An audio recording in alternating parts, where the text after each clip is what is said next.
All right. What would Juliet do rather than marry Paris? Well, this is the beginning of Act 4. It's scene 1. Juliet is desperate and she's trying to get out of her arranged marriage with Paris. So she goes to the friar.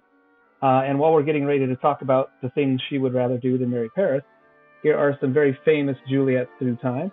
This is the 1916 version. It was a silent film.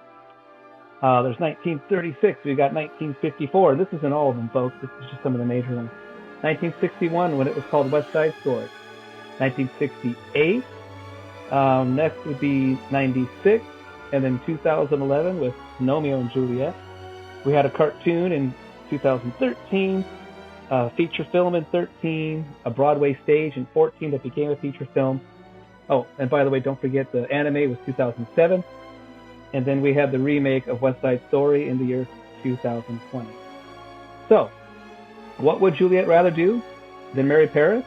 Well, here they come in order of appearance. She would rather leap off of a high tower. And believe it or not, folks, this is one of 13 times in Romeo and Juliet where she talks about killing herself. Yes, 13 times. You see all those acts and scenes in front of you in line numbers? 13 times she talks about killing herself. Pretty desperate. So, not a good way to go. The second thing she would like to do is live like a thief. And back during those times, kind of like today, that's a pretty disgraceful occupation, right? Hang around and people that are thieves, that aren't making an honest earnings, not a good way to live. Next thing is hang out with a lot of snakes. Wouldn't that be just so much fun?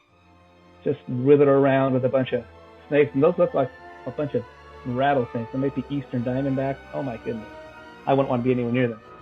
Next, she would rather be chained to wild bears. I don't know. I don't think I would be like to chain to wild bears. I wouldn't want to be anywhere near a wild bear. But she would.